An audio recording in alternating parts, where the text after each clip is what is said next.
It all started with a small SaaS company in Finland. Today, it's used in over 80 countries around the world. The journey, anything but easy. Lessons learned, key insights, hard-earned experiences. This is the founder's point of view. Tervetuloa Founders Point of View podcastiin jälleen kerran. Tänään puhutaan vähän rekrytoinnista, eli kuinka onnistua rekrytoinnissa. Täällä ollaan hämäräisessä talviaamussa. Joo, poikkeuksellisen aikainen kuvausaamu tänään. Tänään on timanttinen aihe, niin ajateltiin, että herätään vähän aikaisemmin. Just näin. Saadaan hyvin pulkki. Joo, kuinka onnistua rekrytoinnissa startupissa on se aihe. Miksei muuallakin, mutta erityisesti startupissa se on kuitenkin hyvin erityyppinen ympäristö. Kyllä. Rekrytoijakko ja erityyppiset resurssit. Äärimmäisen mielenkiintoinen aihe myös keskustella nyt, koska toi markkinahan on elänyt aika paljon viimeisten vuosien aikana. Eli mekin on päästy tässä todistamaan jo vähän niin kuin parikin kertaa varmaan semmoista sykliä, että ensin on tosi paljon työvoimaa tarjolla ja sitten onkin vähän kilpailua, toki vähän roolista riippuvainen juttu, mutta kyllä tuossa oli semmoisia vuosia, että melkein rooli kuin rooli, niin sai aika hunttaamalla mennä ja nyt on taas sitten ehkä enemmän semmoinen aika alkanut, kun niitä työntekijöitä on enemmän kuin mitä olisi tarve. Kyllä, joo, tulee lähestymisiä. Ja nyt ihan viikoittain, mutta melkein viikoittain meillekin, että tarjoavat itseään töihin, että tällaista aikaa ei ollut kyllä niin kuin hetkeä. Ei. Varsinkaan tuolla ohjelmistokehityspuolella, että siellä shoppailtiin niin sanotusti. Eli Kyllä. kaikki ohjelmistokehittäjät tiesivät, että aina kun vaihtaa paikkaa, niin saa vähän korkeamman palkan, ja ne tiesivät myös, että aina kun pyytää vielä yhden uuden tarjouksen, niin se on vähän parempi kuin edellinen. Mekin oltiin semmoisessa prosessissa mukana, ja se oli kyllä niin työnantajan näkökulmasta erittäin outoa. Kyllä. Semmoinen markkinatilanne, mutta tietysti työntekijöille hyvä hetki on kirittää sitten keskimääräisiä palkkatasoja. Jep. Mutta joo, jos mennään itse aiheeseen, eli kuinka onnistua rekrytoinnissa, tutkimusten mukaanhan, jos karkeasti pitää jaotella, että mitkä asiat ratkaisee sen, että se rekrytointi johtaa pitkäaikaiseen työsuhteeseen ja sitä myöten onnistumiseen puolin ja toisin, niin siinä on 3 elementtiä, mitkä pitää toteutua. Ja ensimmäinen on tietysti se, että se rekrytointiprosessi itsessään on hyvä ja kattava, eli että se osuu semmoiseen kohderyhmään, missä on yleisesti potentiaalisia prospekteja ja sitten ne hakemukset potentiaaliset ihmiset tulee käsiteltyä oikeasti sille validisti ja fiksusti läpi. Ja se on tehty hyvin. Se on mun mielestä ihan perusasioita tietenkin näin. Sitten toinen elementti, mistä jutellaan enemmän, että miten sitä tehdään tänään, niin on tämä, että se kompetenssiarvioinnissa onnistutaan puolin ja toisin. Eli se hakija kokee, että tässä on matchi minun kompetenssi ja osaamisen kanssa, ja sitten työnantaja kokee, että on matchi. Ja sitten tietysti, että siinä todellisuudessa on sitten se matchi, niin se ratkaisee. Ja sitten kolmantena se, että sillä henkilöllä on sitä asennetta ja oppimiskykyä ja sopeutumiskykyä sitten pitkällä aikavälillä, että se ei, koska yritykset muuttuu ja työtehtävät muuttuu ja ympäristöt muuttuu, niin sitten sen pitää pystyä sopeutumaan. Niin nämä 3 asiaa on tutkimusten mukaan ne, mitkä sitten ratkaisee, että johtaako rekrytointi onnistumiseen. Kyllä. Allekirjoitan. Ja meilläkin on, me ollaan varmaan tästä Trustmerin historian aikana niin rekrytoitu ehkä 100 yhteensä. Varmaan vähän enemmän käynyt palkkalistoilla. Joo. Ja sitten muissa yhtiöissä, missä ollaan mukana, niin sama määrä varmaan toisia, mutta eihän niissä aina olla onnistuttu ollenkaan. Ja se on ei pelkästään työnantajalle se rekrytointiriski uutisten ja median perusteella, niin siinä vastakkainasettelussa, mitä tällä hetkelläkin työnantaja ja tekijöiden välille niin liitto ja kaikki muut luo, niin annetaan ymmärtää, että se on niin työnantajat kokevat sitä hirveätä riskiä ja niillä on hirveä halu päästä kaikista työntekijöistä pois, vaan mun mielestä se on riskipuoli ja toisin. Ja siitä pitäisi puhua avoimemmin, että se on myös sille työnhakijalle tosi iso riski vaihtaa esimerkiksi jo toimivaa työtä tai Kyllä. muuta, Ja- tai muuttaa saat joku työn perässä Kyllä. jonnekin. Ja siinähän pätee niin kuin periaatteessa työntekijän puolella noin samat tavallaan 3 lainalasta tietyllä Kyllä. tavalla. Et nyt tässä tilanteessa, kun markkinalla on tosi paljon työntekijöitä, vähemmän työpaikkoja, tavallaan mitä puhuit tuosta prosessista, niin se prosessi ja kompetenssiarviointi, no joo, se totta kai tarkoittaa sitä varsinaista rekrytointiprosessia, että kun niitä työhakemuksia tuleekin yhtäkkiä 2 hakemuksen sijaan vaikka 800, niin Kyllä. prosessi käsitellä ne ja hoitaa se järkevästi, että se pystyy tekemään sitä arviointia, mutta sehän on myös niin kuin isolta osin niin kuin myyntiä. Kyllä. Jos tavallaan sun ICP ei ole määritelty ja sä roiskit vaan joka paikkaan, niin hankalaksi menee. Versus jos sä oot nyt tässä kun sä haet työntekijää tai työntekijä hakee työpaikkaa, niin kumpikin pystyy määritellä sen, että mitä ne haluaa. Kyllä. Monelle sanonutkin, ketä on töitä ollut vailla, että kannattaa rohkeasti laittaa niin semmoisiin yrityksiin, missä oikeasti haluat töihin Kyllä. ja minkä mission ja arvon sä jaat, niin rohkeasti vaan viestiä avointa hakemusta ja perustella sitä, että minkä takia sun kompetenssi ja sun kasvuasenne ja muu olisi arvokasta sille firmalle. Koska tällä hetkellä se rekrytointi on myös työnantajalle oikeasti aika silleen työllistävää ja haastavaa, kun Kyllä. hakemuksia tulee niin paljon, että toi niinku kompetenssi ja se yhteisen matchin määrittely, niin sitä voi kumpikin osapuoli tehdä ja silleen se on parhaimmillaan. Kyllä. Ja sitten sellaisia, jos toimii semmoisella niin kaupallistamis- ja asiakashankinnan ja muun tehtävien parissa, ja se on se mielenkiinnon kohde, niin niitä piilotyöpaikkoja on siis valtavan paljon yrityksissä. Eli harvassa on ne yritykset, jotka ei olisi valmiita panostamaan siihen kasvuun tai uusasiakashankintaan, jos siihen vaan tarjoutuu osaamista käyttöön. Eli siellä erityisesti on piilotyöpaikkoja, jos pystyt niin kuin tunnistamaan niitä firmoja ja tarjoamaan sitä omaa osaamista. Mutta sitten on myös sitten ihan tuotannollisissakin tehtävissä ihan vaan sen vuoksi, että ei vaan niin kuin välttämättä ehditä tai muuten löydetä aikaa, että lähdettäisiin systemaattisesti tunnistamaan sitä oleellisinta pullonkaulaa ja sitten rekrytoimaan siihen, niin kyllä sillä niin kuin aktiivisella haolla on valtava merkitys. Tuossa vastikään yhden tuttavan vuoksi selasin hänen puolestaan tai autoin häntä ja selasin kaikki esimerkiksi Keski-Suomen avoimet työpaikat, niin selasin varmaan kaikki läpi, mitä oli. Joo. Ja samalla siis mielenkiinnosta katsoa, että miltä näyttää semmoinen niin tarjontamarkkina tässä hetkessä.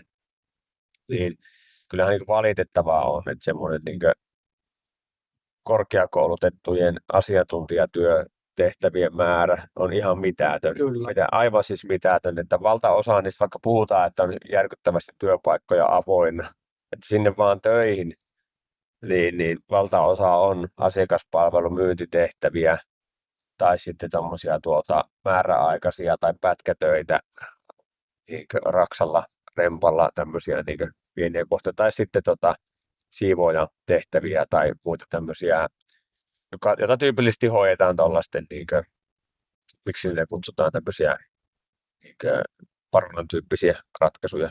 Niin, kyllä. Et niitähän ne pitkälti ne kaikki työpaikat siellä oli, mitä oli tarjolla. Ja tietysti oma ajatushan on se, että kaikkea työtä kannattaa ottaa vastaan mieluummin kuin olla tekemättä mitään, mutta ei se nyt niin hedelmällisen oloinen ole se tarjonta tällä hetkellä oikeasti tuolla markkinassa. Näin se on, joo.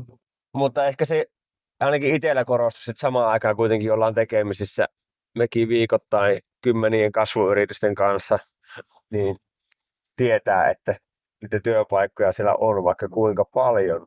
Ne ei vaan julkisesti, ne ei tule ikinä sinne molliin tai tuonne Duunitori julkisille paikoille näkyville, mutta niitä kyllä on paljon tarjolla. Eli tuohon nyt voi hakea tietysti itsekin sitten vaikuttaa siihen omaan työllistymisen mahdollisuuksiin. Mutta jos mennään takaisin tuohon itse aiheeseen, niin Eli se rekrytointiprosessi tietysti on se oleellinen asia, että se on kunnossa, mutta sitten nämä kaksi sitten, kun ruvetaan niitä hakijoita käymään läpi ja miettimään sitä soveltuvuutta ja onnistumista, niin tämä kompetenssin tarkistaminen ja sitten sen kasvun asenteen tarkistaminen, niin miten me ollaan niitä tehty tuossa meidän aikana? Miten me ollaan opittu niiden kahden asian tekemisestä? Mitkä on semmoisia hyviä vinkkejä ja tipsejä? No mä oon paljon miettinyt ensinnäkin noita kahta, että kumpi niistä on niin kuin lopulta tärkeämpi. Että kun semmoinen niin kuin asenne työntekoa ja kasvun asenne, niin se on vähän hankalampi opettaa. Että tietyllä tavalla jotakin semmoisia niin kuin työhön liittyviä substanssiosaamisen piirteitä, niin niitä sä pystyt opettaa ja perehdyttää aika paljon helpommin. Mutta se asenne on kuitenkin silleen enemmän sisäsyntystä siinä ihmisessä. Että se on hankala tavallaan, ehkä ne on vinkkejä ainakaan siihen, että miten sitä opettelee, mutta sen kyllä näkee ihmisestä, mitä se on tehnyt aikaisemmin, mitä se harrastaa, mitkä asiat sitä kiinnostaa, mitä se ajattelee omasta tulevaisuudestaan ja urastaan ja ehkä myös niin kuin sen sanoisin, tai voisi ajatella, että pyrkiä vähän selvittämään sitä, että onko ne ajatukset niin kuin enemmän sellaisia me vai minä, ja silloin tavallaan, jos se on enemmän siellä me-sektorissa, se voi olla tämmöiselle startupille hyvä, että hakija tavallaan pystyy jotenkin ajattelemaan sille, että tonne mennään yhdessä, ja tämä on tälle firmalle hyvä juttu, ja näin päin pois. Että se ei ole pelkästään se fokus siinä, että miten se oma ura nyt just kehittyy, koska startupissa se on äärimmäisen epävarmaa. Kyllä. Ja sitten taas mitä tulee siihen kompetenssiin, niin siihen mun mielestä yksi parhaista vinkkeistä, mitä itse on, mitä on monesti toitotettu, että kannattaisi rekrytä itseään viisaampia sinne yritykseen töihin. Eli jos löytyy semmoisia, kellä on oikeasti vastaavanlaisista firmoista kompetenssia, on jo tehnyt. Sillä spesifillä osa-alueella, mihin se rekrytään. On jo tehnyt tavallaan, että jos rekrytoidaan myyjää, joka vietän kansainväliseksi, niin jos se on tehnyt sen saman todistetusti jo yhdessä tai kahdessa tai kolmessa startupissa, niin silloin on todennäköisempää, että se totta kai onnistuu. Kyllä. Tuossa tuommoisia itsellä tulee mieleen. Mitäs sulle? Joo, kyllä mulla on parhaat kokemukset kyllä niissä onnistumisissa, kun ollaan mitä realistisemmin ja avoimemmin me ollaan onnistuttu käymään heti ensivaiheesta alkaen keskustelua siitä, että mitä se työ tulee niin kuin oikeasti olemaan. Et sitä riisutaan sitten se kaikki startup-pöhinä ja se, että mä haluan teille nyt töihin, koska teillä on hyvä meininki ja mä oon kuullut teistä hyvää. Ja tämmöinen niin työnantajan mielikuva ja kulttuurinen juttu, mikä sitten parhaimmillaan nimenomaan imee sinne rekrytointiprosessiin sit hyviä kandeja, niin että se pannaan kuitenkin sitten aika pian niissä keskusteluissa sivuun. Ja uskalletaan laittaa sivuun, eikä myöskään itse ylpistetä niistä sillä tavalla, että nythän me saadaan tänne näköjään hyviä hakijoita, vaan uskalletaan ruveta keskustelemaan, että mitä se työ sitten oikeasti on. Että jos se nyt aloittaa sitten maanantaina, niin mistä se koostuu se päivä, miltä se näyttää niin kollegoilla, tai jos on joku uusi tehtävä, mikä avataan, niin mitä se niin ideaalisti kuitenkin konkreettisesti olisi, mitä siellä tapahtuu. Ja päästään siitä keskustelemaan. Ja sitten peilaamaan sitä siihen, mitä hän on aikaisemmin tehnyt tai kokenut. Tai sitten siihen, missä hän kokee, että hän voisi olla hyvä oikeasti. Ja jotenkin tämän keskustelun avaaminen mahdollisimman pian ja heti ja silleen käy raadallisesti läpi se.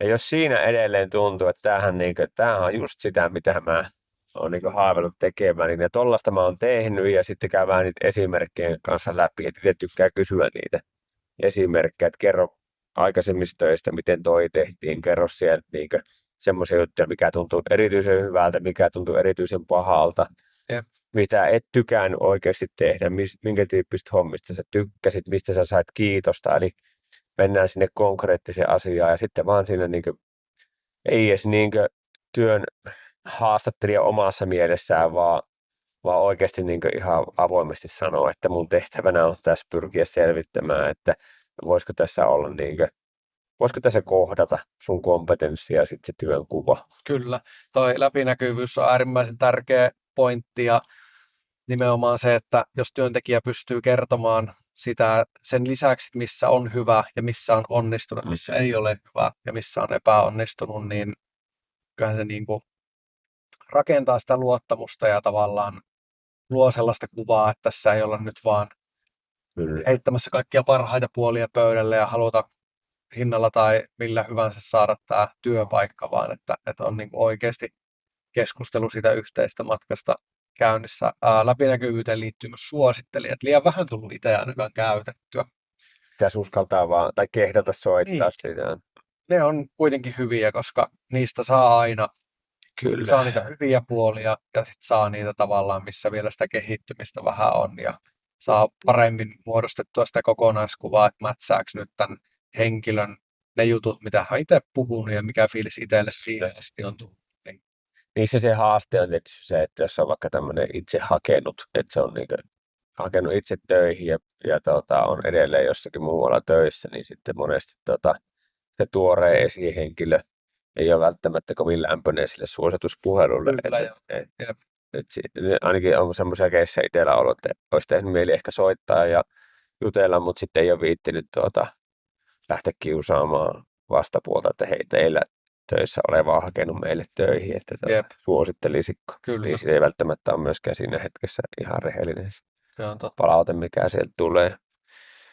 Mutta joo, sitten nämä konkreettiset työnäytteethän on ihan hyviä tapoja, niin kuin ensimmäisen vaiheen testaamiseen, että mekin Divi-puolella niin ollaan ihan teetetty tehtäviä ja demoja, että annettu joku esimerkkiprojekti tai juttu ja sitten katsoa millaista jälkeä tulee ja arvioitu sitten koodin laatua ja muuta. Niitähän kannattaa teettää. Kaikissa työtehtävissä se ei ehkä ole ihan mahdollista. Joo, tämmöisellä niin konkreettisilla kysymyksillä, että mitä se on oikeasti se työ siinä ollut. Ja sehän ei tarvitse olla aina edes vastaava työn kuva, mutta että se työn luonne tai vastuunkannon määrä tai tämmöistä niin aihepiiri tai jotain, että siinä on niitä samankaltaisuuksia riittävän paljon. Jep. Ja sitten jos on semmoinen työ, mistä niin jo hakuvaiheessa tiedetään, että siinä onnistuminen vaatii niin poikkeuksellista itsekuria ja sinnikkyyttä. Vaikka myyntitehtävät usein on sen kaltaisia. Niin siinä kyllä niin kannattaa olla todella hereillä sitten niiden konkreettisten aikaisemman työn lukujen ja statistiikan läpikäynnissä, että pitäähän ne niin realistisesti paikkansa ja onhan ne niitä tehty niin muutakin kuin yksittäisiä huippukuukausia, vaan pidemmällä aikavälillä. Ja kannattaa kyllä kaivaa oikeasti faktoja sinne taakse, että kun koittaa päästä kiinni sinne, että siellä on oikeasti systemaattisesti onnistuttu. Kyllä. Se monesti sitten sinä itsekin on sortunut siihen, että joku niinkö persoonatyyppi tai harrastustausta tai muut mielenkiinnon kohteet on niinkö mätsää itselle ja tuntuu niinkö siltä, että tämähän olisi hyvä työkaveri ja mukava ja meillä olisi paljon yhteistä ja kaikkea muuta, niin se lähtee sitten pian niinkö ajamaan niiden tosiasioiden yli. Että se työn kompetenssi ei sitten kuitenkaan ole riittävällä tasolla tai se vaati semmoista kiritystä, että sillä startupilla ei esimerkiksi aikaa tarjota sitä tukea siihen, mitä se vaatii. Commercial break. Trustmary in 30 seconds. Trustmary auttaa yrityksiä automatisoimaan asiakaspalautteen keräämisen ja arvosteluiden hyödyntämisen markkinoinnissa. Me ollaan lähtöisin Suomesta, mutta toimitaan tällä hetkellä jo yli 80 eri maassa. Meillä on tuhansia maksavia asiakkaita. Me autetaan erityisesti yrityksiä, jotka tekevät palvelupainotteista liiketoimintaa, haluaa kasvaa ja tekee jatkuvaa uutta asiakashankintaa. Jos tarvit näiden asioiden tiimoilta mitä tahansa apua, niin laita meille LinkedInissä viestiä. Autetaan Johanneksen kanssa mielellä. And now back to the story. No sitten tämä kompetenssin tsekkaaminen on oma osa-alueensa, mutta sitten on tämä seuraava, missä pitää etenkin startupissa, mutta kyllä varmasti kaikkialla muuallakin, jos hyvää työntekijää hakee, niin on tämä kasvun asenteen tsekkaaminen, että onko se niinkö ihmistyyppi, joka ei ole mukautuvainen ja valmis kritiikkiin ja valmis muuttamaan tekemistään ja valmis käymään avointa keskustelua ongelmista ja haasteista ja kehityskohteista. vai onko se ihminen, joka on jämähtänyt just jonnekin menneisyyteen ja muuten, niin sen kasvuasenteen tsekkaaminen on kyllä tosi oleellista. Ja siinähän monesti sit se suosituspuhelu tai soitto hänen entisille kollegoilleen tai muihin, niin saattaa olla aika merkittävää sen kannalta, että saattaa saada semmoista tietoa sitten niistä. Mutta tästäkin kannattaa kyllä ihan avoimesti keskustella, että koska se ja tietysti mun mielestä liikaa ei voi pelotella myöskään sillä oman työpaikan kuvaamisella, että mitä se tulee olemaan ja millaista asennetta se on vaatinut ja mitä se tulee vaatimaan todennäköisesti työssä onnistuu, koska jos siinä koittaa puotella rimaa ja kertoa kaikki liian ruususeksi, niin se joka tapauksessa tulee näpeille sitten. Ja se, että jos siitä huolimatta, että kerrotaan avoimesti, että minkälaista se työ on ja millaista asennetta se vaatii, se onnistuminen ja muuten, ja se ei siltikään säikäytä sitä hakijaa, niin se on ihan positiivinen asia. Kyllä. Ja onhan itse asiassa kasvuasenne, jos vähän niin pilkkoo, mitä kaikkea se voi tarkoittaa, niin siellähän on vaikka oppimiskyky sisällä. Sitähän on helppo haastattelusta selvittää tavallaan sen kautta, että mitä juttuja on onnistunut opettelemaan tähän mennessä ja millaisella tasolla, miten nopeasti on päässyt tuloksiin ja näin päin pois. Sitten toinen tavallaan näihin muutostilanteisiin suhtautuminen, että varsinkin ketä startup-kentässä yrityksestä toiseen startuppiin vaihtaa, niin niillä tyypillisesti on ollut jo jonkinlainen transformaatio tai muu tämmöinen vähän isompi ja vaikeampi jakso siellä takana, missä on sitten vaadittu sitä joustavuutta. Ja kyllä se kasvuasenne, se näkyy kaikkein parhaiten ihmisessä, hänen kyvyissään puhua sitä omasta keskeeräisyydestään. Et se uskaltaa, semmoinen ihminen, joka uskaltaa tuoda esiin ne omat keskeeräisyydensä ja haasteensa, niin se ihminen myöskin usein sitten myös tietää, missä se on hyvä. Kyllä. Mutta jos pelkästään tarjoilee vaan sitä, missä on hyvää, niin usein sekään ei ole totta, se hyvä, mitä se alleviivaa, vaan että se vaatii kyllä sen toisen puolen ja se kertoo siitä kasvuasenteista. Et voi kasvaa, et voi ikinä kasvaa tunnistamatta, missä ne kasvun paikat on. Jep. Ja jos on ihminen, joka ei niitä tunnista, niin silloin sillä ei voi olla kasvun asennetta, koska se ei ole tunnistanut, missä ne puutteet on ehkä päätetty. Mutta joo, se on semmoinen. Mutta noi oli ehkä itselle joskus aikoinaan, kun se työnhausta mekin on ollut niin monenlaisia rooleja ja tehtäviä, mihin ollaan haettu ja välillä ollaan rekrytoitu itseään niin merkittävästi kokeneempia ja vanhempia. Välillä on ollut selkeästi semmoinen, että okei, tässä pärjää asenteella vaan kuka tahansa junnu, että tämä on tällaista niin lapiointia tämä homma. Niin kaiken näköisiä, mutta sitten se niin rupesi helpottamaan se, kun tajusta, okei, mitä tässä niin rekrytoinnissa nyt oleellista tehdä ja terävöitti nämä kaksi asiaa, että mun on tarkoituksena selvittää tämä todellinen kompetenssi ja fitti siihen konkreettiseen, realistiseen työn kuvaan ja sitten tämä asenne. Ja näitä kahta, kun mä pyrin vaan selvittämään kaikilla mahdollisilla tavoin mahdollisimman avoimesti, niin todennäköisyydet sille, että onnistutaan kasvaa. Ja silti se on edelleen riski. Se on ihan järkyttävä riski, jos se perustuu johonkin muutamaan sähköpostiin ja puheluun ja videokeskusteluun ja joku tekee loppuelämänsä valintoja, niin se on siltikin riski. Kyllä. Mutta meillähän on Suomessa sitten hyvä, ei aina vaan parjata tätä Suomen lainsäädäntöä ja muita työnantajavelvoitteita ja haasteita. Meillä on koeaika. Kerropa siitä vähän lisää, mitä ensi kertaa rekrytoivan pitäisi tietää, että ymmärtää koeajasta. No, koeaikahan on se paras työnäytä kummankin osapuolen kannalta, eli työntekijälle paikka näyttää, että pystyy lunastamaan näitä lupauksia, mitä on työrekryprosessissa antanut ja sitten työnantajalle ihan samalla lailla, että siinä on varmasti tullut luvattua yhtä sun toista ja kerrottua siitä työstä, niin sillä koeajalla se sitten mitataan, että mätsääkö tämä oikeasti työntekijän osaaminen ja työnantajan tarve.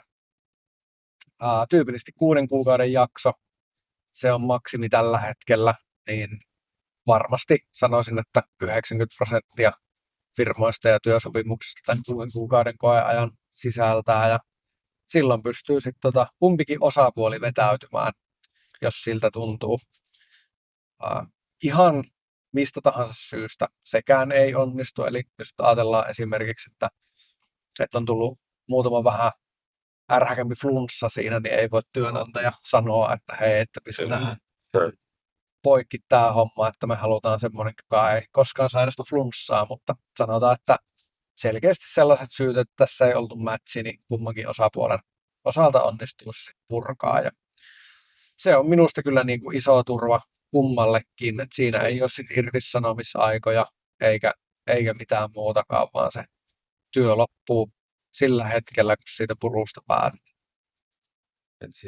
Tietysti kun työssä aloitetaan ja se koeaikana alkaa, niin on niin molemmin puolin rehellisesti käydä läpi ja sitten ne työn tavoitteita. Toivottavasti ne käydään jo siinä haastatteluvaiheessa, ne työtavoitteet mahdollisimman konkreettisesti, että mitä ne on. Ja mä muistan, että me niin parhaat haastattelut ei ole ollut ikinä sellaisia, että minä kysyn ja me kysytään. On parhaat haastattelut olla sellaisia aina, jos mietitään näitä meidän, niin kuin, jos sanotaan, että ollaan jossakin onnistuttu saamaan meille joku työntekijä, joka on meillä edelleen 10 vuotta, 8 vuotta tai lähtenyt meiltä sitten niin uusiin hienoihin tehtäviin, niin ne on ollut sellaisia tilanteita, missä se työnhakija on kysynyt. Se keskustelu on ollut niin ihan täysin käänteistä. Eli itse on ollut niin vastaaja-asemassa ja se työnhakija on selvittänyt sitä, että millaista se työ oikeasti on, mitä se vaatii multa ja koettanut kertoa, että mitä mä nyt osaan, mitä mä en vielä osaa ja hakea sitä mätsiä siihen. Kyllä. Niin se on ollut kyllä tosi oleellista. Ja just tämä niin se kysymys, kun sen kuulee joskus työnhakijalta, että mistä minä tiedän, että olen onnistunut työssäni. Jep. Se on niin paras herkullisin kysymys, mitä tulee aina. Että mikä kertoo mulle, että mä onnistun työssäni. Tämä liittyy nyt tähän tavoiteasetantaan tietysti, että kun ajoissa käydään ne läpi, niin sitten koeaikana on puolin ja toisin aika ilmeistä, että tuleeko tästä niin loppuelämää suhde vai puretaanko mitään. Ja nämä on hyvä laittaa työsopimukseen. Se kannattaa muistaa, että koeaika ei ole semmoinen universaali juttu, että jos se sitä kirjata mihinkään, niin se silti on, vaan se pitää lukea siinä työsopimuksessa. On koeaika ja kuinka pitkä se on. Ja myös nuo tavoitteet, niin ne on kyllä selkeyden vuoksi ihan hyvä sinne työsoppariin laittaa, jos selkeästi pystyy kirjaamaan, ja kun ne pitäisi pystyä aina selkeästi kirjaamaan, niin silloin siinä pelataan kyllä tosi avoimin kortein. Kyllä. Joo. Meitä kokeneemmat ja viisaammat meidän hallituksen jäsenet on aikoinaan kyllä meitä moneen kertaan aina muistuttanut, että jos vähäkään tuntuu, että tämä ei ole hyvä, niin silloin pitää aina lopettaa. Silloin pitää se työsuhde purkaa. Kyllä. Se on jäänyt semmoisena oppina ja sitten muistan myös tilanteita, missä näin ei ole toimittu ja kuitenkin ollaan sitten lopulta päädytty purkamiseen monen tuska ja kivulian vaiheen kautta sitten myöhemmin. Ja se ei ole kummallekaan hyvä. Ei meille työnantajana, mutta ei etenkään sitten sille työntekijälle. Jep. Hän on valikoinut työtehtäviä, missä ei pärjää. Se on niin kauheinta, mitä voi olla ihmiselle. Että on töissä semmoisissa tehtävissä, mitä ei osaa tai ei esimerkiksi omaa sitä asennetta, mitä se työn tekeminen vaatii tai se ympäristö vaatii. Tiivistetäänkö? Tiivistetään. Eli